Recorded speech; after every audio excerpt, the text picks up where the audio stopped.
Hello, നമസ്കാരം. ഇന്ന് May 31 ഞായറാഴ്ച.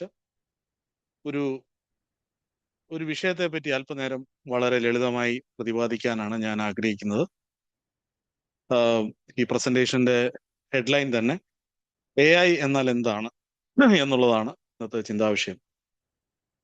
എന്തുകൊണ്ട് AI പറ്റി ഇങ്ങനെ വളരെ ലളിതമായിട്ടൊരു ഒരു ആം, ഒരു വിശദീകരണം നൽകാൻ ഞാൻ ആഗ്രഹിക്കുന്നു വെച്ചാൽ, AI ഇന്ന് ഏറ്റവും കൂടുതൽ AI എന്ന് പറഞ്ഞാൽ ആർട്ടിഫിഷ്യൽ ഇന്റലിജൻസ് ആണ്, അല്ലെങ്കിൽ മലയാളത്തിൽ നിർമ്മിത ബുദ്ധി എന്ന് പറയുന്ന ഒരു വലിയൊരു ശാഖയാണ്, ശാസ്ത്ര ശാഖയാണ്.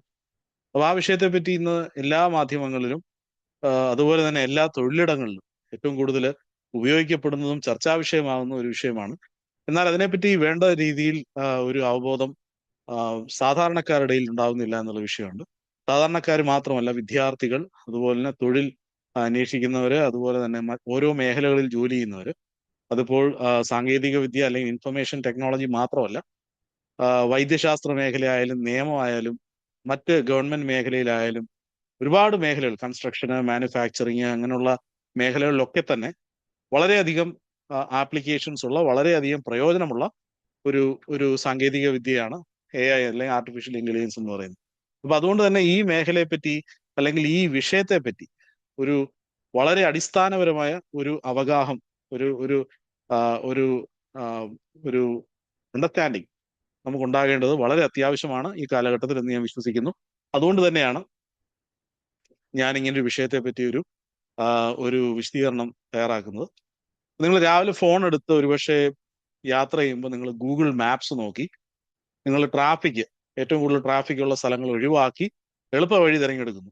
അല്ലെങ്കിൽ നിങ്ങൾ ഒരുപക്ഷെ യൂട്യൂബിൽ പോയിട്ട് നിങ്ങൾക്ക് ഏറ്റവും ഇഷ്ടപ്പെടുന്ന ഒരു വീഡിയോ, ആ വീഡിയോ നിങ്ങൾക്ക് ആക്ച്വലി റെക്കമെൻഡ് ചെയ്ത് തരികയാണ്. എന്താണ് കാരണം? നേരത്തെ നിങ്ങൾ ഉപയോഗിച്ചിരുന്ന അല്ലെങ്കിൽ കണ്ട വീഡിയോസ് അനുസരിച്ച് നിങ്ങളുടെ അഭിരുചികൾ മനസ്സിലാക്കിയ ഒരു മോഡൽ അല്ലെങ്കിൽ ഒരു ഒരു സാങ്കേതിക വിദ്യ അതിന്റെ പിന്നിലുണ്ട്. അതുകൊണ്ട് തന്നെയാണ് നിങ്ങൾ സാധാരണ കാണാൻ സാധ്യതയുള്ള വിഷയങ്ങളോ അല്ലെങ്കിൽ അതിനോട് ബന്ധപ്പെട്ട എന്തെങ്കിലും പുതുതായിട്ട് വന്നു കഴിഞ്ഞാൽ ഉടനെ നിങ്ങളുടെ റെക്കമെൻഡേഷൻ സിസ്റ്റം നിങ്ങൾക്കത് ആ, നിങ്ങൾക്കത് ലിസ്റ്റ് ചെയ്ത് കാണിച്ചു തരും. അല്ലെങ്കിൽ നിങ്ങൾ പക്ഷേ ChatGPT എന്ന് പറയുന്ന ആ ഒരു ആ, ഒരു വെബ്സൈറ്റിൽ അല്ലെങ്കിൽ ആപ്ലിക്കേഷനിൽ പോയിട്ട് നിങ്ങളൊരു ചോദ്യം ചോദിക്കുകയാണ്, അതിന് ഉത്തരം കിട്ടുകയാണ്. അപ്പൊ നിങ്ങൾ വളരെ ഇപ്പൊ നേരത്തെയൊക്കെ ഗൂഗിളിൽ പോയി നമ്മൾ ഒരു കാര്യം സെർച്ച് ചെയ്ത് കഴിഞ്ഞാൽ ആ വിഷയവുമായി ബന്ധപ്പെട്ട വെബ്സൈറ്റ്സ് ആണ് വരുന്നത്. പക്ഷെ ഇന്ന് അങ്ങനല്ല. ഇന്ന് വെബ്സൈറ്റ്സിനപ്പുറമായിട്ട് ആ വിഷയത്തെ പറ്റി അല്ലെങ്കിൽ ആ ചോദ്യത്തെ പറ്റി നിങ്ങൾ എന്താണോ നിങ്ങൾക്ക് ആഗ്രഹിക്കുന്നത് അത് നിങ്ങൾക്ക് വേണ്ടി തയ്യാറാക്കി നിങ്ങളുടെ മുമ്പിൽ തരികയാണ്. ഇതിന്റെ എല്ലാം പിന്നിൽ പ്രവർത്തിക്കുന്ന സാങ്കേതിക വിദ്യക്കാണ് ആർട്ടിഫിഷ്യൽ ഇന്റലിജൻസ്, അല്ലെങ്കിൽ അതിന്റെ തന്നെ ഒരു ഒരു ഉപശാഖയായ മെഷീൻ ലേണിംഗ് എന്ന് പറയുന്നത്. അപ്പൊ അതിന്റെയൊക്കെ അകത്തളത്ത് ഏറ്റവും ഉള്ളടക്കമായിട്ടിരിക്കുന്നത് ഒരു മോഡലാണ്, അല്ലെങ്കിൽ ലാർജ് ലാംഗ്വേജ് മോഡൽ എന്ന് പറയുന്ന LLM. ആ മോഡലാണ് അതിന്റെയൊക്കെ ഏറ്റവും ആ, അടിസ്ഥാനപരമായിട്ടുള്ളത്. അപ്പൊ അതിനെപ്പറ്റി ഒന്ന് അല്പം വിശദമായിട്ട് അല്ലെങ്കിൽ വളരെ ലളിതമായിട്ട് ഒന്ന് ഒന്ന് ഒന്ന് ചിന്തിക്കാനാണ് ഞാൻ ഈ സമയം ആഗ്രഹിക്കുന്നത്. അപ്പോൾ ഈ പറഞ്ഞ കാര്യങ്ങളുടെ എല്ലാം പിന്നിലുള്ള AI എന്താണ്? അതൊരു പക്ഷേ അതൊരു റോബോട്ടാണോ, അതൊരു സോഫ്റ്റ്വെയർ ആണോ, അതിന് ശരിക്കും ചിന്തിക്കാൻ കഴിയുമോ, അതോ അതെല്ലാം ഒരു ഒരു ഒരു തരം ഒരു കൺകെട്ട് വിദ്യ, ഒരു മാജിക് ആണോ എന്നൊക്കെയുള്ള ചിന്തകൾ നമ്മുടെ മനസ്സിൽ വരാം. അപ്പൊ അടുത്ത കുറച്ച് സമയം നിങ്ങൾക്ക് ഒരുപക്ഷെ ഒരു സാങ്കേതികപരമായിട്ട് ഒരു ജ്ഞാനവും വേണ്ട, ടെക്നോളജിയോ അല്ലെങ്കിൽ കമ്പ്യൂട്ടർ സയൻസോ ഒന്നും നിങ്ങൾ അറിയണ്ട, മാത്സിൽ ഒരു ഡിഗ്രി ഒന്നും വേണ്ട. ഇതൊന്നും ഇല്ലാതെ തന്നെ നിങ്ങൾക്ക് AI പൂർണ്ണമായിട്ട് വളരെ ലളിതമായിട്ട് ഞാൻ നിങ്ങൾക്കത് മനസ്സിലാക്കി തരാൻ ഞാൻ ശ്രമിക്കാം. അപ്പോൾ ഒരു പക്ഷേ നിങ്ങൾ ചിന്തിക്കുകയാണ്, യുനോ എല്ലാവരും AI എന്ന് പറയുന്നു, എൻ്റെ ഫോണിലെ ക്യാമറയിൽ AI ഉണ്ട്, എൻ്റെ ഫ്രിഡ്ജ് അതിൽ AI കൊണ്ട് ഓട്ടോമാറ്റിക്കായിട്ട് സെറ്റ് ചെയ്യുന്നു, എൻ്റെ ന്യൂസിൽ പറയുന്നു, വാർത്തകളിൽ പറയുന്ന കാര്യം AI വന്നാൽ എൻ്റെ ജോലിയെല്ലാം പോകും. എന്നാൽ ശരിക്കും ഈ AI എന്താണ്? അതൊരു നല്ല ചോദ്യമാണ്. കാരണം ഭൂരിപക്ഷം ആൾക്കാർക്കും AI ഒരു ഒരു ഒരു ഒരു തരം ബ്ലാക്ക് ബോക്സ് ആയിട്ടാണ് തോന്നുന്നത്. അതിനകത്ത് എന്താണ് നടക്കുന്നത് അറിയില്ല. പക്ഷെ സത്യം പറഞ്ഞാൽ അകത്ത് അങ്ങനെ പ്രത്യേകിച്ച് മന്ത്രമോ ജാലവിദ്യയോ ഒന്നുമില്ല. അവിടെ ഉള്ളത് പാറ്റേൺസ് ആൻഡ് പ്രഡിക്ഷൻസ് ആണ്. അതായത് അതിന്റെ ഉള്ളിൽ സെറ്റ് ചെയ്ത് വെച്ചിരിക്കുന്ന, ട്രെയിൻ ചെയ്ത് വെച്ചിരിക്കുന്ന ഡേറ്റ അനുസരിച്ച് അതിന് ഓരോ നിങ്ങളുടെ ചോദ്യങ്ങളുടെ പാറ്റേണും, അതെന്താണോ നിങ്ങൾ ആഗ്രഹിക്കുന്നത്, നിങ്ങളുടെ ഉത്തരത്തിൽ എന്താണോ വേണ്ടത്, അത് മനസ്സിലാക്കി തരാനുള്ള ഒരു മെക്കാനിസം ഈ മോഡലിനകത്തുണ്ട്. അതാണ് AI മോഡൽ എന്ന് പറയുന്നത്. ഇവിടെ ആദ്യം ഒരു കാര്യം ഞാൻ വ്യക്തമാക്കാം. ആളുകൾ AI, മെഷീൻ ലേണിംഗ് മോഡൽ എന്നൊക്കെ മാറി മാറി പറയും. ഇവയൊന്നും എല്ലാം ഒന്നൊന്നുമല്ല, ഒരേ കാര്യമല്ല, എങ്കിലും ഇതിനെല്ലാം പരസ്പരം ഒന്നിനുള്ളിൽ ഒന്നായിട്ട് ബന്ധപ്പെട്ട് കിടക്കുകയാണ്. ഇപ്പൊ ഞാൻ ആദ്യം നിങ്ങളോട് പറയാൻ ആഗ്രഹിക്കുന്നത് ഈ 3 കാര്യങ്ങളാണ്. അതായത് AI, മെഷീൻ ലേണിംഗും മോഡൽ. എന്നാൽ ഇതെല്ലാം ഒന്നാണോ എന്ന് ചോദിച്ചു കഴിഞ്ഞാൽ AI ആണ് അതിന്റെ ഏറ്റവും പ്രധാനപ്പെട്ട, അതിനെ എല്ലാം ഉൾക്കൊള്ളുന്ന ഒരു ശാസ്ത്രശാഖ അല്ലെങ്കിൽ സാങ്കേതിക വിദ്യക്കാണ് AI എന്ന് പറയുന്നത്. ആർട്ടിഫിഷ്യൽ ഇന്റലിജൻസ് എന്ന് പറഞ്ഞാൽ നിർമ്മിത ബുദ്ധി എന്ന് പറയാം. മനുഷ്യന്റെ ബുദ്ധി അത് നിർമ്മിക്കുകയാണ്. യന്ത്രങ്ങൾക്ക്, ഡിജിറ്റൽ സാങ്കേതിക വിദ്യക്ക് AI എന്ന് പറയുന്ന ഒരു ശാസ്ത്രശാഖ വികസിപ്പിച്ചെടുത്തിരിക്കുന്ന ഒരു കാര്യം എന്താന്ന് വെച്ച് കഴിഞ്ഞാൽ, മനുഷ്യനെ പോലെ ചിന്തിക്കാനും തീരുമാനങ്ങൾ എടുക്കാനും കഴിയുന്ന രീതിയിൽ യന്ത്രങ്ങളെ പ്രാപ്തമാക്കുന്ന ഒരു കാര്യമാണ് ആർട്ടിഫിഷ്യൽ ഇന്റലിജൻസ് അല്ലെങ്കിൽ നിർമ്മിത ബുദ്ധി. അപ്പൊ അതിനുള്ളിലുള്ള ആ ഒരു വലിയൊരു ഒരു സ്വപ്ന സാക്ഷാത്കാരത്തിന് വേണ്ടി, ആ ഒരു വലിയ കാര്യം അച്ചീവ് ചെയ്യാൻ വേണ്ടി, അത് നടപ്പിലാക്കാൻ വേണ്ടി മനുഷ്യനെ പോലെ ചിന്തിക്കാനും തീരുമാനങ്ങൾ എടുക്കാനും കഴിയുന്ന രീതിയിൽ പരിശീലിപ്പിച്ചെടുക്കുന്ന ഒരു മേഖലയ്ക്കാണ് മെഷീൻ ലേണിംഗ് എന്ന് പറയുന്നത്. പരിശീലനം അല്ലെങ്കിൽ പഠനം എന്ന് വേണമെങ്കിൽ പറയാം. ലേണിംഗ് എന്ന് പറഞ്ഞാൽ പഠനമാണ്. മെഷീനുകളെ അതിനുവേണ്ടി പരിശീലിപ്പിക്കുകയാണ്. അപ്പൊ ആ ഒരു ആഗ്രഹത്തിന് വേണ്ടി അതിനുള്ള ഒരു ഒരു ഒരു യന്ത്രങ്ങളെ പഠിപ്പിക്കുന്ന, അതിന്റെ സാങ്കേതിക വിദ്യ അതിനുവേണ്ടി പ്രാപ്തമാക്കുന്ന, അതിനുള്ള ഓരോ കാര്യങ്ങളും നമ്മൾ ചെയ്ത് പരിശീലിപ്പിച്ചെടുക്കുന്ന, അത് സ്വയം പഠിക്കുന്നു എന്ന് വേണമെങ്കിൽ നമുക്ക് പറയാം. നമ്മൾ അതിനെ ട്രെയിൻ ചെയ്തെടുക്കുകയാണ്. അപ്പൊ ഈ മെഷീൻ ലേണിംഗ് ശാഖയ്ക്കകത്ത് അതിന്റെ ഏറ്റവും കോറിലുള്ളത് ഈ മോഡലാണ്. AI മോഡൽ അല്ലെങ്കിൽ ആർട്ടിഫിഷ്യൽ ഇന്റലിജൻസിന്റെ ലാർജ് ലാംഗ്വേജ് മോഡൽ, അങ്ങനെ പല ടൈപ്പ് മോഡൽസ് ഉണ്ട്. അപ്പോൾ പഠിച്ചു കഴിഞ്ഞ് ഈ മോഡൽ അല്ലെങ്കിൽ ഈ മോഡലിന് നമ്മൾ തലച്ചോറെന്ന് പറയും. നമ്മുടെ ബുദ്ധി എങ്ങനെയാ കാര്യങ്ങൾ മനസ്സിലാക്കുന്നത്? നമ്മൾ ജനിക്കുന്ന സമയത്ത് നമുക്കൊന്നും അറിയില്ല. നമ്മൾ അറിയുന്നത് എന്തോ, നമ്മുടെ മാതാപിതാക്കൾ നമ്മളെ വളർത്തുന്നു, നമുക്ക് ഓരോ കാര്യങ്ങൾ കാണിച്ചു തരുന്നു, ആഹാരം തരുന്നു. അവര് ഉണ്ടാക്കി വെക്കുന്ന ആ ഒരു ചെറിയ വൃത്തത്തിനകത്ത് നമ്മൾ ഓരോ കാര്യങ്ങൾ കണ്ടും കേട്ടും ശബ്ദങ്ങളൊക്കെ വെച്ച് മനസ്സിലാക്കുകയാണ്. പക്ഷെ കാലം മുന്നോട്ട് പോകുന്തോറും നമ്മൾ ആദ്യം വന്ന് എഴുതാനും വായിക്കാനും പഠിക്കും. അതിനു മുമ്പ് നമ്മൾ നടക്കാൻ പഠിക്കും, എഴുതാനും വായിക്കാനും പഠിക്കും. അങ്ങനെ പഠിച്ച് ഓരോ അനുഭവങ്ങളിലൂടെ നമ്മൾ പഠിച്ചു കയറി വരികയാണ്.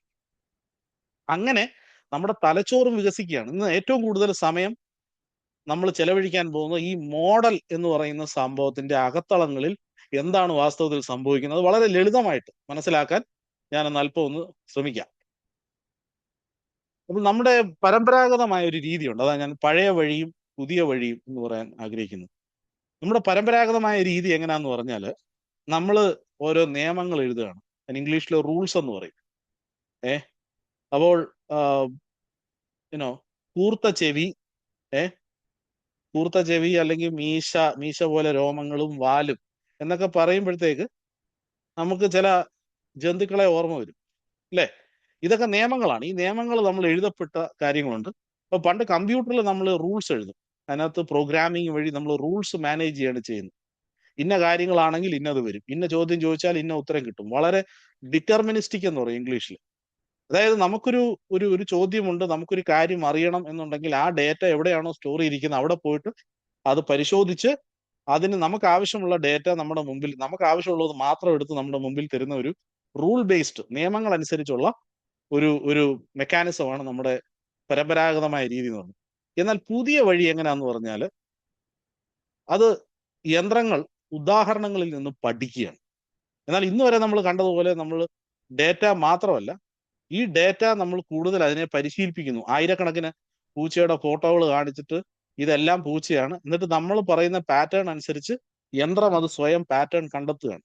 ഒരു കുട്ടി പഠിക്കുന്നത് പോലെ. നമ്മൾ ഒരു റൂളും എഴുതുന്നില്ല, പകരം യന്ത്രത്തിന് നമ്മൾ ആയിരക്കണക്കിന് പൂച്ചയുടെ ഫോട്ടോകൾ കാണിച്ചു കൊടുക്കും. ഇതെല്ലാം പൂച്ചയാണെന്ന് പറഞ്ഞിട്ട് യന്ത്രം അതിനെ സ്വയം കണ്ടെത്തുകയാണ്. യന്ത്രം മനസ്സിലാക്കുന്ന എന്താണ്? പൂച്ചയ്ക്ക് പൂച്ചയുടേതായ രൂപവിശേഷണങ്ങളും ശബ്ദങ്ങളും ഒക്കെ ഉണ്ട്. അപ്പൊ അത്തരം കാര്യങ്ങൾ വെച്ച് യന്ത്രങ്ങൾ അത് മനസ്സിലാക്കി നമുക്ക് വേണ്ടുന്നത് നമുക്കത് തിരിച്ചു തരുന്നു. ഒരു കുട്ടി പഠിക്കുന്നത് പോലെയാണ്. കുഞ്ഞിന് പൂച്ചയുടെ നിയമങ്ങൾ ആരും പറഞ്ഞു കൊടുക്കാറില്ല. പല പൂച്ചകളെ കാണിച്ചു കൊടുക്കും. കുറച്ച് കഴിയുമ്പോൾ കുട്ടിക്ക് സ്വയം മനസ്സിലാവും. പൂച്ചയും പട്ടിയും തമ്മിലുള്ള വ്യത്യാസം കുഞ്ഞിന് മനസ്സിലാവും. അടുത്തത് ഞാൻ ചിന്തിക്കാൻ ആഗ്രഹിക്കുന്നത്, ഈ മോഡൽ എന്ന് പറയുമ്പോൾ അത് ആക്ച്വലി അത് ഒരു സാങ്കേതിക വിദ്യയിൽ നോക്കുകയാണെങ്കിൽ അത് എന്താണ്? ഒരു പഠിച്ചു കഴിഞ്ഞാൽ തലച്ചോറാണ് മോഡൽ എന്ന് വേണമെങ്കിൽ നമുക്ക് പറയാം. പക്ഷെ അത് കൃത്യമായി എന്താണ്? അത് ഒരു സോഫ്റ്റ്വെയർ ആണോ എന്നുള്ളൊരു സംശയം നമുക്ക് വരും. കാരണം നമ്മൾ ഒരുപാട് സോഫ്റ്റ്വെയർ ഉപയോഗിക്കുന്നുണ്ട്. നമ്മൾ ഫേസ്ബുക്ക് ഓപ്പൺ ചെയ്താലും, ഇനിയിപ്പം ഒരു ലെറ്റർ അടിക്കാൻ മൈക്രോസോഫ്റ്റ് വേർഡ് ഓപ്പൺ ചെയ്യുക ഒക്കെ ചെയ്യുകയാണെങ്കിൽ അതെല്ലാം ഒരു സോഫ്റ്റ്വെയർ ആണ്. എന്നാൽ ഈ മോഡൽ എന്ന് പറഞ്ഞാൽ ഇന്ന് ഏറ്റവും കൂടുതൽ ആൾക്കാർ തെറ്റിദ്ധരിച്ചിരിക്കുന്നത് ഇതൊരു സോഫ്റ്റ്വെയർ ആണെന്ന്. എന്നാൽ ഒരു സോഫ്റ്റ്വെയർ അല്ല, ഇതൊരു വലിയൊരു ഫയലാണ്. ഒരുപാട് അക്കങ്ങളും ഒരുപാട് ക്രമീകരണങ്ങളും വിന്യാസങ്ങളുമുള്ള ഒരു ഫയലാണ്, ഒരു സെറ്റ് ഓഫ് ഫയൽസ് ആണ് ഈ മോഡൽ എന്ന് പറയുന്നത്. അപ്പൊ അതിനൊരു ചെറിയൊരു ഉദാഹരണം സഹിതം ഞാനൊന്ന് വിശദീകരിക്കാം. നിങ്ങളൊരു ആഹാരം പാചകം ചെയ്യുന്നതിന് ഒരു കുറിപ്പടി അല്ലെങ്കിൽ ഒരു പാചക വിധി ഉണ്ടാവും. എന്തെങ്കിലും നിങ്ങൾക്ക് ഇഷ്ടപ്പെട്ട ഒരു വിഭവം നിങ്ങൾക്ക് ഉണ്ടാക്കണമെന്നുണ്ടെങ്കിൽ അതിനുള്ളൊരു പാചകക്കുറിപ്പോ അല്ലെങ്കിൽ ഒരു ഒരു ഒരു പാചക വിധി ഉണ്ടാവും. അതൊരു ഇംഗ്ലീഷിൽ തന്നെ റെസിപ്പി എന്ന് പറയും.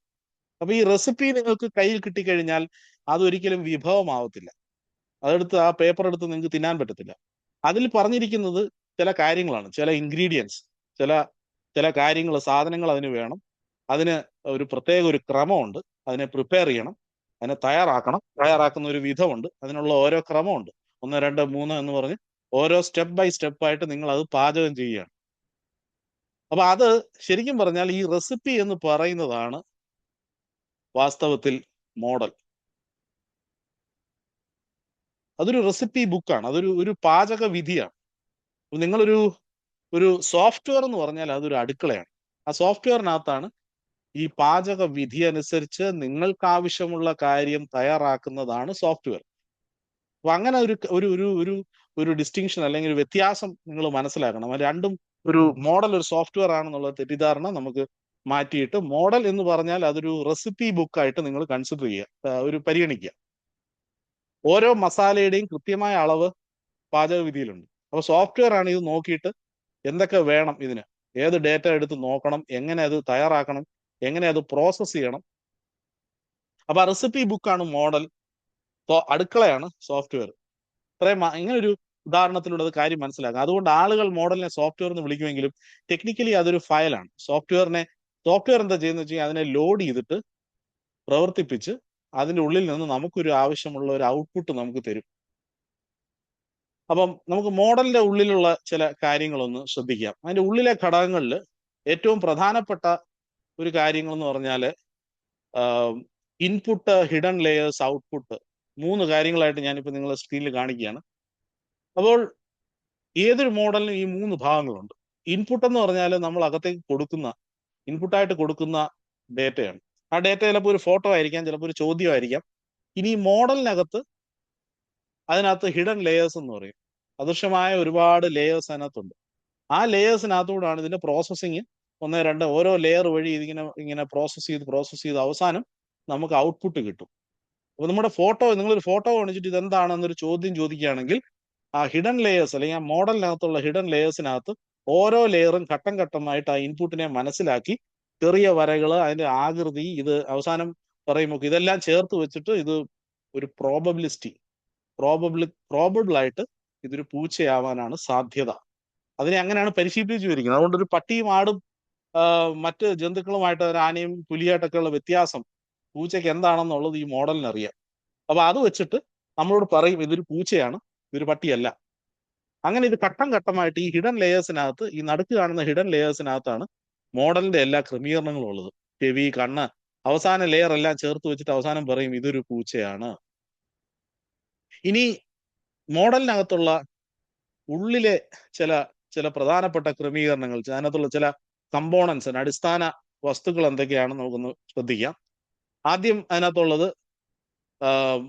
തലച്ചോർ. നമ്മുടെ മോഡലിന്റെ തലച്ചോറിനുള്ളിൽ ഒരുപാട് നോബ്സ് ഉണ്ട്. ഈ നോബ് എന്നുള്ള വാക്ക് അത് ഇംഗ്ലീഷിലുള്ള ഒരു വാക്കാണ്.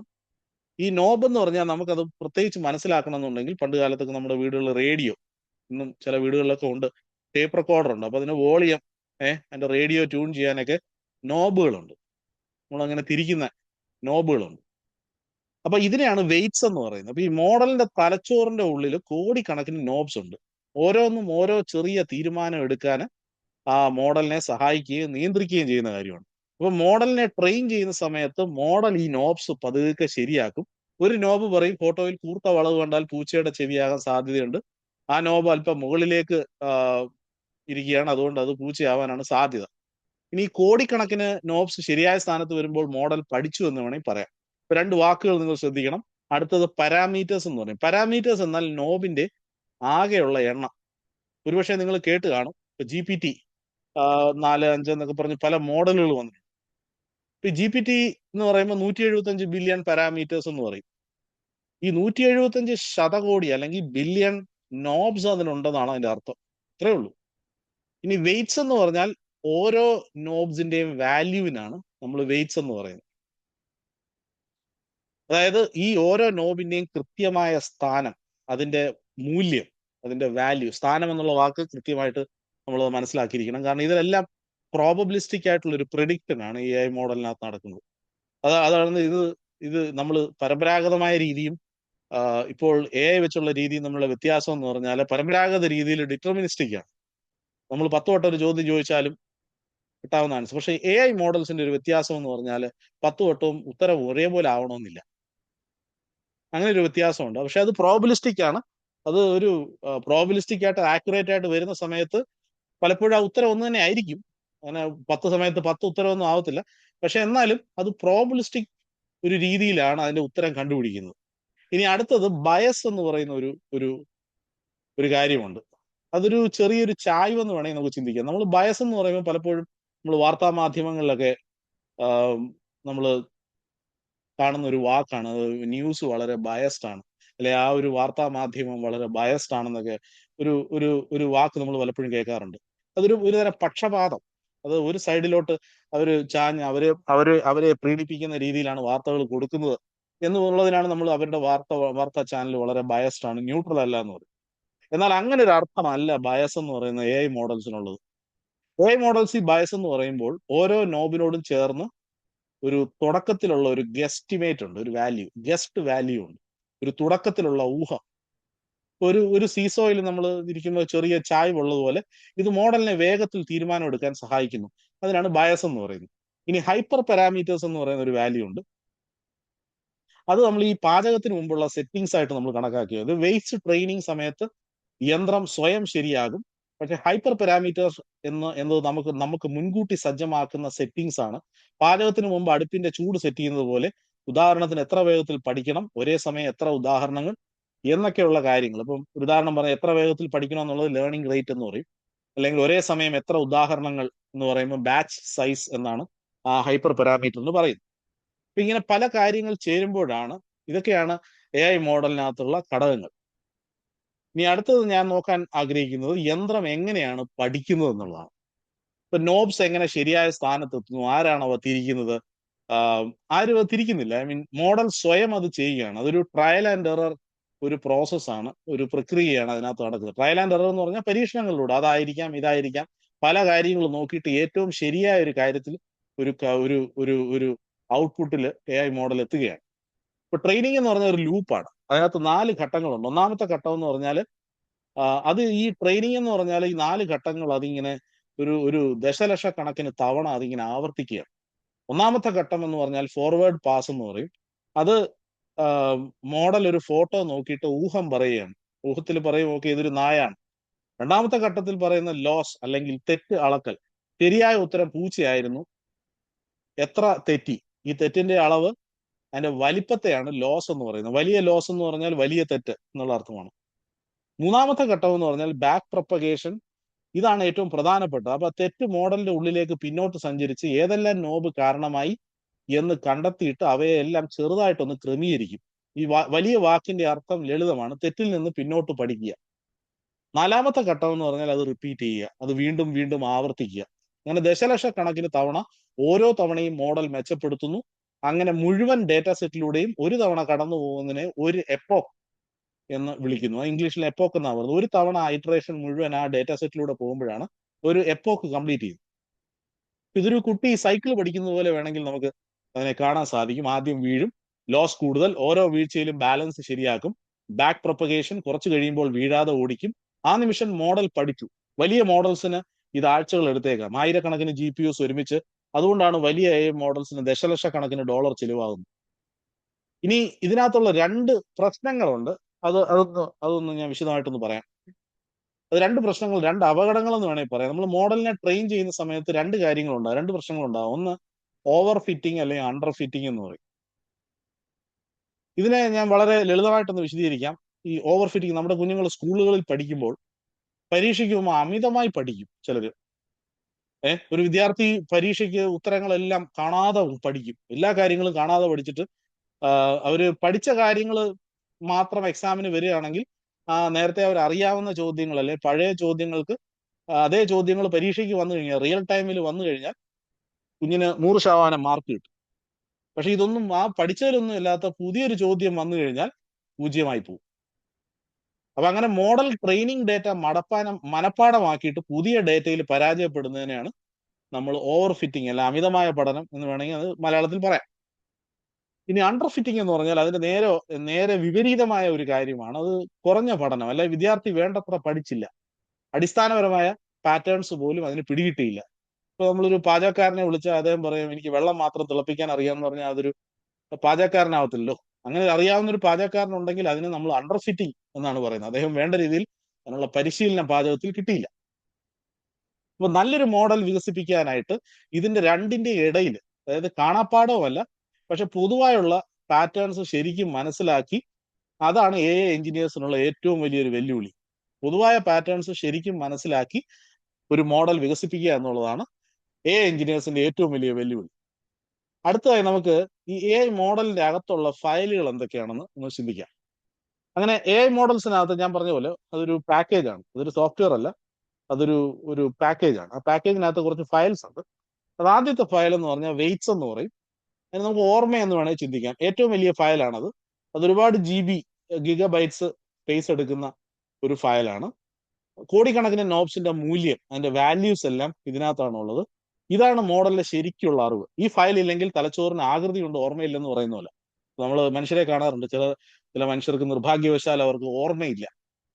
തലയുണ്ട്, തലച്ചോറെല്ലാം ഉണ്ട് അവിടെ, പക്ഷെ ഓർമ്മയില്ല. അപ്പൊ അങ്ങനെ ഒരു സംഭവമാണ്. അപ്പൊ ഈ വെയിറ്റ്സ് ഇല്ല എന്നുണ്ടെങ്കിൽ ഓർമ്മയെന്ന് ചിന്തിച്ചാൽ മതി. മനുഷ്യന്റെ അറിവും ഓർമ്മകളും അതിന്റെ വാല്യൂ സിസ്റ്റംസ് ആണ് ഈ വെയിറ്റ്സ് എന്ന് പറയുന്ന ആ ഫയൽ. ഇനി വേറൊരു രണ്ടാമത്തെ ഫയൽ എന്ന് പറഞ്ഞാൽ കോൺഫിഗ് ഫയൽ എന്ന് പറയും. അതാണ് ഈ ബ്ലൂ പ്രിന്റ്, ഒരു ചെറിയ ടെക്സ്റ്റ് ഫയൽ. അത് കോൺഫിഗ് ഡോട്ട് ജെയ്സൺ എന്ന് പറഞ്ഞാൽ ജാവാസ്ക്രിപ്റ്റ് ഒബ്ജക്റ്റ് നൊട്ടേഷൻ, അങ്ങനത്തെ ഒരു കീ വാല്യൂ പെയറിൽ ഒബ്ജക്റ്റ് ആയിട്ട് സ്റ്റോർ ചെയ്യുന്ന ഒരു ഫയൽ പാറ്റേൺ ആണ് ജെയ്സൺ എന്ന് പറയുന്നത്. അങ്ങനെ കോൺഫിഗ് ഡോട്ട് ജെയ്സൺ എന്ന് പറഞ്ഞൊരു ഫയൽ ഉണ്ട്. അതാണ് ശരിക്കും പറഞ്ഞാൽ ഈ AI മോഡലിന്റെ ബ്ലൂ പ്രിന്റ്. അപ്പൊ അതിനകത്ത് പറയുന്നതെന്ന് പറഞ്ഞാൽ ഈ മോഡലിന്റെ ആകൃതി എങ്ങനെയാണ്, എത്ര ലേയേഴ്സ് ഉണ്ട്, ഇതെങ്ങനെ കൂട്ടിച്ചേർക്കണം. നമ്മൾ വീടിന്റെ പ്ലാൻ പോലെ ഓരോ ഇഷ്ടികളായിട്ട് വെയിറ്റ്സ് അല്ല അവ എങ്ങനെ അടുക്കണം എന്നുള്ളൊരു നിർദ്ദേശം എന്നുള്ളതാണ് ഈ കോൺഫിഗ് ഫയലിന്റെ ഉദ്ദേശം. അടുത്തത് ടോക്കണൈസർ ഫയൽസ് ഉണ്ട്. ടോക്കണൈസർ ഫയൽസിനെ ഞാൻ കാണുന്ന ഒരു നിഘണ്ടുവായിട്ടാണ്. നിഘണ്ടു എന്ന് പറഞ്ഞാൽ ഈ മോഡലിന് വാക്കുകളൊന്നും വായിക്കാൻ അറിയില്ല. അതാണ് നമ്മൾ കമ്പ്യൂട്ടറിൽ നമ്മൾ മനസ്സിലാക്കേണ്ട ഒരു കാര്യം. കമ്പ്യൂട്ടർ മെഷീൻ ആകത്തുകയായിട്ട് അറിയാവുന്ന കാര്യം ബൈനറീസ് ആണ്. ബൈനറീസ്, നമ്പേഴ്സ്, 0 and 1 മനസ്സിലായി എന്ന് പറഞ്ഞ പോലെ മോഡലിന് മനസ്സിലാകുന്ന ഒറ്റ കാര്യമുള്ളൂ, അക്കങ്ങളാണ്. അപ്പൊ ഈ ഫയൽ എന്ന് പറഞ്ഞാൽ ഒരു നിഘണ്ടു പോലെ. ടോക്കണൈസർ ഫയലിനകത്ത് എന്ന് പറഞ്ഞാൽ ഓരോ വാക്കുകൾക്കും അതനുസരിച്ചുള്ള അതിന്റെ ന്യൂമറിക്കൽ വാല്യൂ, അതിന്റെ അക്കങ്ങൾ അത് മാപ്പ് ചെയ്തിട്ടുണ്ട് ഒരു നിഘണ്ടു പോലെ. അപ്പൊ നിഘണ്ടു നമുക്ക് ഭാഷ അറിയത്തില്ലെങ്കിൽ നമ്മൾ പോയി ഒരു ഇംഗ്ലീഷിലുള്ള ഒരു വാക്ക് എടുത്തു കഴിഞ്ഞാൽ വാക്ക് അതിനകത്ത് കൊടുത്തിട്ട് അതിന്റെ ഒരു വിശദീകരണം, ഇംഗ്ലീഷ് മലയാളം ഡിക്ഷണറികൾ നിങ്ങൾ കണ്ടു കാണും. ഇംഗ്ലീഷിലുള്ള വാക്കെടുത്താൽ അതിന് മലയാളത്തിലുള്ള ഒരു തുല്യമായിട്ടുള്ള ഒരു പദം എന്താണെന്ന് അതിനകത്ത് മാപ്പ് ചെയ്തിട്ടുണ്ടാവും. എന്ന് പറഞ്ഞ പോലെ ഒരു ടോക്കണൈസർ ഫയൽ എന്ന് പറഞ്ഞാൽ നമ്മൾ ഒരു നിഘണ്ടുവായിട്ട് കണക്കാക്കുക.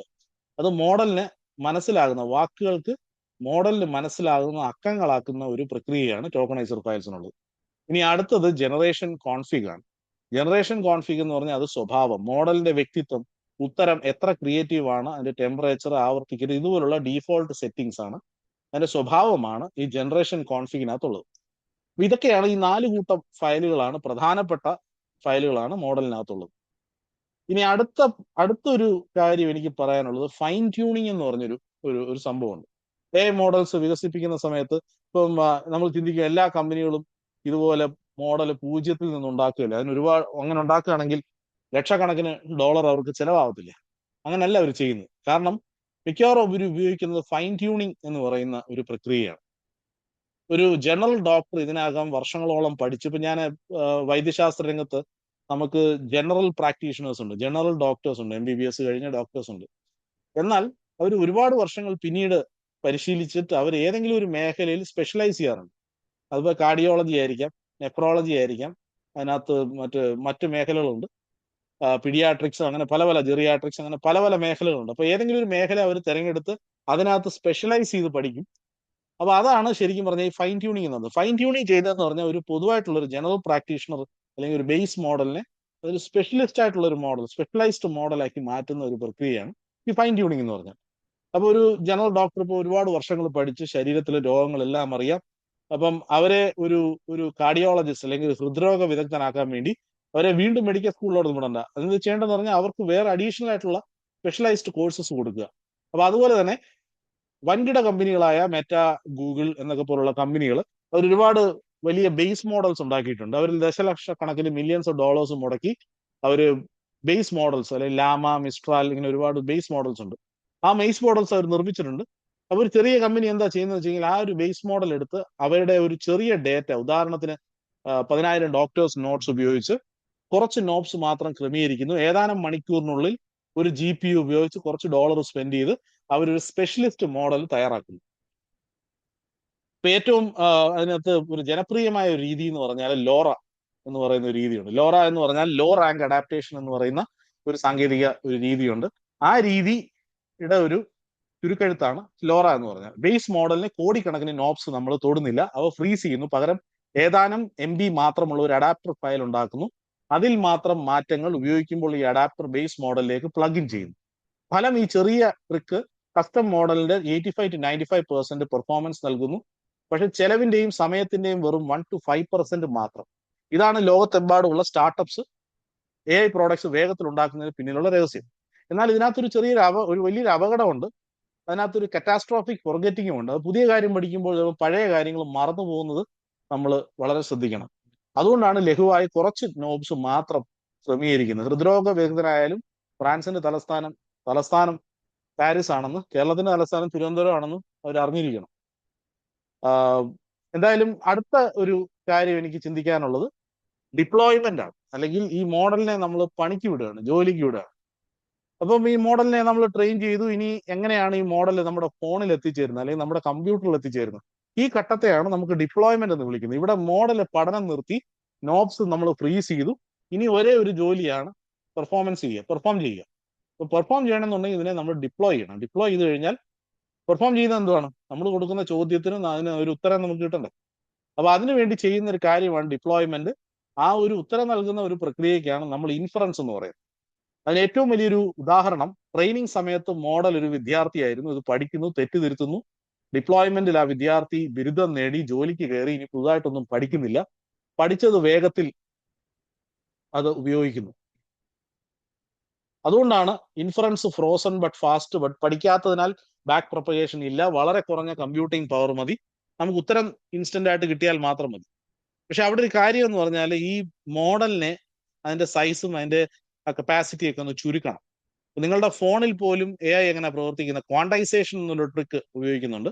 വലിയ കൃത്യതയുള്ള അക്കങ്ങൾ, അതായത് 16 ബിറ്റുള്ള അക്കങ്ങളെ ചെറിയ അക്കങ്ങളാക്കി 4 ബിറ്റ് 8 ബിറ്റ് ആക്കിയിട്ട് ചുരുക്കിയിട്ട് ഒരു ഹൈ ഡെഫിനിഷൻ ഫോട്ടോ കംപ്രസ് ചെയ്യുന്നത് പോലെ അല്പം കൃത്യതയൊക്കെ നഷ്ടപ്പെടും. പക്ഷേ വളരെ വേഗത്തിലും വില കുറഞ്ഞ ഹാർഡ്വെയറിലും അത് പ്രവർത്തിക്കുവാൻ സാധിക്കും. അതാണ് ഈ ക്വാണ്ടൈസേഷൻ കൊണ്ടുള്ള പ്രത്യേകത.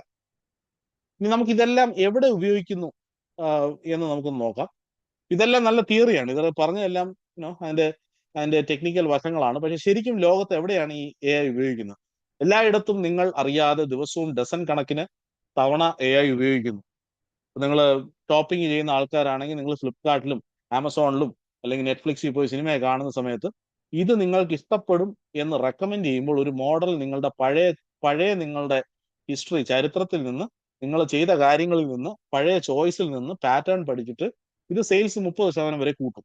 ഇനി ഹെൽത്ത് കെയർ ആണെങ്കിൽ, ആരോഗ്യരംഗത്താണെങ്കിൽ എക്സ്റേ, അതിൽ നിന്ന് രോഗം കണ്ടെത്താനും മോഡൽ സഹായിക്കുന്നുണ്ട്. ചിലപ്പോൾ 95% ആക്യുറസിയിൽ ഡോക്ടർമാർക്ക് വേഗത്തിൽ രോഗനിർണയം നടത്താൻ അത് സഹായിക്കും.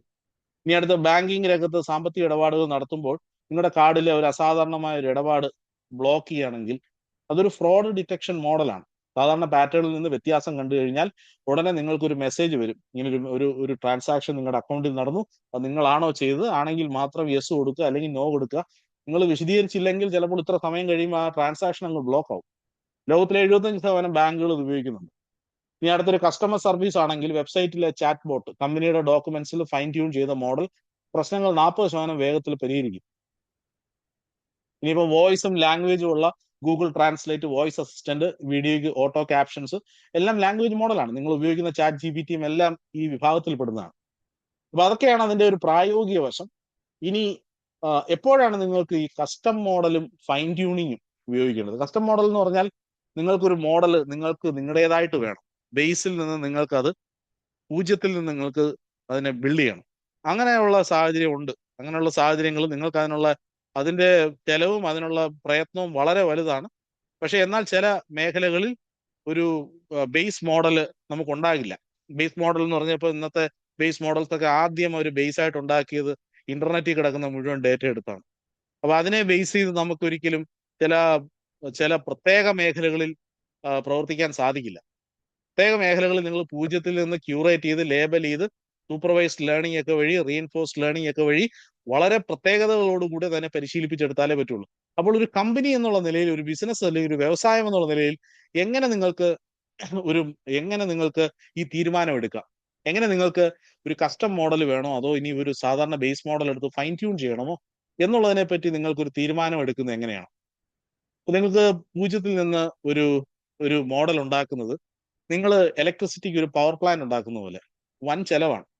നിങ്ങളൊരു സ്ഥലത്ത് താമസിക്കുന്നു, നിങ്ങൾക്ക് വൈദ്യുതി വേണം. വൈദ്യുതി വേണമെങ്കിൽ നിങ്ങൾ ഉടനെ അവിടെ ഉള്ള ഒരു വലിയൊരു ആറിൽ പോയിട്ട് നിങ്ങളൊരു ഡാം കെട്ടുമോ? ഡാം കെട്ടി ഒരു ടർബൈനൊക്കെ വെച്ച് അതിൻ്റെ ഒന്നും ആവശ്യമില്ല. ഓൾറെഡി ഇലക്ട്രിസിറ്റി ഉണ്ട്, ട്രാൻസ്ഫോമറിലുണ്ട്. നിങ്ങൾ അപ്ലൈ ചെയ്യണം. ആ ഇലക്ട്രിസിറ്റിക്ക് വയറും പോസ്റ്റും ഒക്കെ വലിച്ച് നിങ്ങളുടെ വീട്ടിൽ അതിനുള്ള വയറിംഗ് ഒക്കെ ചെയ്ത് സാങ്കേതിക വിദ്യയൊക്കെ സെറ്റ് ചെയ്തിട്ട് നിങ്ങൾ ആ ഇലക്ട്രിസിറ്റിയുടെ അത് ട്രാൻസ്ഫോമർ സ്റ്റെപ്പ് അപ്പും സ്റ്റെപ്പ് ഡൗൺ ട്രാൻസ്ഫോമർ ഒക്കെ ഉണ്ട്. അല്ലാതെ ഒരു അണക്കെട്ടിൽ ഒരു ജനറേറ്റർ വഴി ഉത്പാദിപ്പിക്കുന്ന വൈദ്യുതി നേരിട്ട് നിങ്ങളുടെ വീട്ടിലോട്ട് വിടത്തില്ല. അങ്ങനെ എല്ലാ കാര്യങ്ങളും സെറ്റ് ചെയ്തതിന് ശേഷമാണ് നിങ്ങളുടെ വീട്ടിലേക്ക് വൈദ്യുതി വരുന്നത്. നിങ്ങളൊരു ട്രാൻസ്ഫോമർ ഒരിക്കലും നിങ്ങൾ പണിയത്തില്ല എന്ന് പറയുന്ന പോലെയാണ്. എന്നാൽ ചില വ്യവസായങ്ങൾക്ക് അവരുടേതായ ട്രാൻസ്ഫോമറും അവരുടേതായ വൈദ്യുതി ഉത്പാദനമുണ്ട്. അത് വൻ ചെലവാണ്, വർഷങ്ങളെടുക്കും, വലിയ ടീം വേണം. ഫൈൻ ട്യൂണിംഗ് എന്ന് പറഞ്ഞാൽ ഓൾറെഡി അത് ഉത്പാദിപ്പിച്ചിരിക്കുന്ന വൈദ്യുതി നിങ്ങൾ എടുത്ത് നിങ്ങളുടെ വീടിന് അനുയോജ്യമാക്കുന്നു. നിങ്ങളുടെ വീട്ടിലെ യന്ത്രങ്ങൾക്ക് എത്രയാ വൈദ്യുതി ആവശ്യമുണ്ട് അതനുസരിച്ച്, അതിന്റെ വോൾട്ടേജ് ഒക്കെ അനുസരിച്ച് നിങ്ങളുടെ വീടിന് ആവശ്യമുള്ള വൈദ്യുതി അത് അനുയോജ്യമാക്കുന്നത് പോലെയാണ് ഫൈൻ ട്യൂണിംഗ് എന്ന് പറഞ്ഞാൽ. അപ്പൊ അതുകൊണ്ടാണ് ലോകത്തിലെ ഭൂരിഭാഗം കമ്പനികൾ, ഏകദേശം 95% കമ്പനികളും ഫൈൻ ട്യൂണിംഗ് ആണ് തിരഞ്ഞെടുക്കുന്നത്. അവർക്ക് പൂജ്യത്തിൽ നിന്നൊരു മോഡൽ ഉണ്ടാക്കുന്നത് 3 സാഹചര്യങ്ങളിൽ മാത്രമാണ്. ഒന്ന്, അതിനകത്ത് കർശനമായ നിയമപരമായ ആവശ്യങ്ങളുണ്ടാവും, ലീഗൽ കൺസ്ട്രെയിൻസ്. 2, നിലവിലെ മോഡൽ കൈകാര്യം ചെയ്യാത്ത അപൂർവമായ ഒരു ഭാഷയോ പ്രശ്നമോ ഒക്കെ ഉണ്ടാവും. 3-മത്തത്, ദീർഘകാലം ഒരു ലോങ് ടേമിൽ നിങ്ങൾക്ക് അതുകൊണ്ടൊരു ഇന്റലക്ച്വൽ പ്രോപ്പർട്ടി വാല്യൂ അല്ലെങ്കിൽ ഒരു നല്ലൊരു IP മൂല്യം നിങ്ങൾക്ക് വേണം എന്നുള്ളത് കൊണ്ട് നിങ്ങൾ അത് ചെയ്യാം. അങ്ങനെ ചിന്തിക്കുകയാണെങ്കിൽ ആ കമ്പനിക്ക് ആ മോഡലായിരിക്കും ആ കമ്പനിയുടെ ഏറ്റവും വലിയ ആസ്തിയായി മാറുന്നത്. അവർ വലിയൊരു എമൗണ്ട് പണവും വലിയൊരു തുക പണവും ഒരുപാട് ആൾക്കാരുടെ സമയവും പ്രയത്നവും ഒക്കെ അതിന് പിന്നിലുണ്ടാവും. അപ്പോൾ വേണ്ട കാര്യം ഇതിനകം നിങ്ങൾ മനസ്സിലാക്കേണ്ടത്, നല്ലൊരു ബേസ് മോഡൽ ഉണ്ടെങ്കിൽ ഫൈൻ ട്യൂൺ ചെയ്യുക. ഇല്ലെങ്കിൽ മാത്രം കസ്റ്റം നടത്താത്ത ഒരു പവർ പ്ലോയിന്റ് പണിയാനായിട്ട് നിങ്ങൾ പോകരുത്. അപ്പം എന്ന് പറയുന്നത് നിങ്ങൾ മനസ്സിലാക്കേണ്ടത് ഒരു മാജിക് അല്ല, അതൊരു പാറ്റേൺ പഠിപ്പിക്കുന്ന ഒരു യന്ത്രമാണ്. കോടിക്കണക്കിന് നോബ്സ് ഉണ്ട്. ഉദാഹരണങ്ങളിൽ നിന്ന് ശരിയായി പരിശീലിപ്പിച്ച ഒരു മോഡലാണ്. അങ്ങനെ നിങ്ങൾക്ക് എന്നുള്ള വാക്ക് കേൾക്കുമ്പോൾ ഇനി ഭയപ്പെടേണ്ട കാര്യമില്ല. കാരണം അകത്തെന്താണ് നടക്കുന്നത് നിങ്ങൾക്കറിയാം. ഇന്ന് നിങ്ങൾ പഠിച്ചത് നിങ്ങൾക്ക് ഓർമ്മിക്കാം. ഒരു വലിയ സ്വപ്നമാണ്. മനുഷ്യൻ ചിന്തിക്കുന്നതും പ്രവർത്തിക്കുന്നതും പോലെ ചിന്തിക്കാനും തീരുമാനങ്ങൾ എടുക്കാനും യന്ത്രങ്ങളെ പ്രാപ്തമാക്കുന്ന ഒരു മേഖലയാണ് എന്ന് പറഞ്ഞാൽ. മെഷീൻ ലേണിംഗ് എന്ന് പറഞ്ഞാൽ അതിനുവേണ്ടി യന്ത്രങ്ങളെ പരിശീലിപ്പിക്കുന്ന ഒരു ഡിജിറ്റൽ സാങ്കേതിക വിദ്യയാണ്. അത് ഉദാഹരണങ്ങളിൽ നിന്ന് പഠിക്കുന്ന ഒരു വഴിയാണ് മെഷീൻ ലേണിംഗ് എന്ന് പറഞ്ഞാൽ. മോഡൽ എന്ന് പറഞ്ഞാൽ പഠനത്തിന്റെ ഫലമാണ്. കോടിക്കണക്കിന് നോബ്സ് ഉള്ള ഒരു ഫയലാണ്. ട്രെയിനിങ് വഴി പഠിക്കുന്നു, ഫൈൻ ട്യൂണിംഗ് വഴി സ്പെഷ്യലിസ്റ്റ് ആവുന്നു, ഡിപ്ലോയ്മെന്റ് വഴി അത് പണിക്ക് കയറുകയാണ്. അങ്ങനെ ഒരു മാജിക് ബോക്സ് അല്ലെന്നും അത് മനുഷ്യന്റെ ബുദ്ധി, അധ്വാനവും ഡേറ്റയും ചേർന്നുള്ള ഒരു അത്ഭുതകരമായ ഒരു പ്രതിഭാസം നമ്മൾ സൃഷ്ടിച്ചെടുക്കുന്ന ഒരു സംഭവമാണ് നിർമ്മിത ബുദ്ധി എന്ന് പറഞ്ഞാൽ. നമ്മൾ അതിനെ എങ്ങനെ ഉപയോഗിക്കുന്നത് എന്നുള്ളതാണ് പ്രധാനം. ഇത് നിങ്ങൾക്ക് പ്രയോജനപ്പെട്ടതെങ്കിൽ നിങ്ങൾ ലൈക്ക്, സബ്സ്ക്രൈബ് ചെയ്യുക. ഞാൻ അടുത്ത വീഡിയോസിൽ ഞാൻ ഇതിന്റെ ഓരോ മേഖലകളിലും ആഴത്തിലേക്ക് പോകാൻ ആഗ്രഹിക്കുകയാണ്. നിങ്ങൾ ഇത് ഇത്രയും നേരം വാച്ച് ചെയ്തതിന് നിങ്ങൾക്ക് നന്ദി. അടുത്ത വീഡിയോയിൽ കാണാം. Thank you.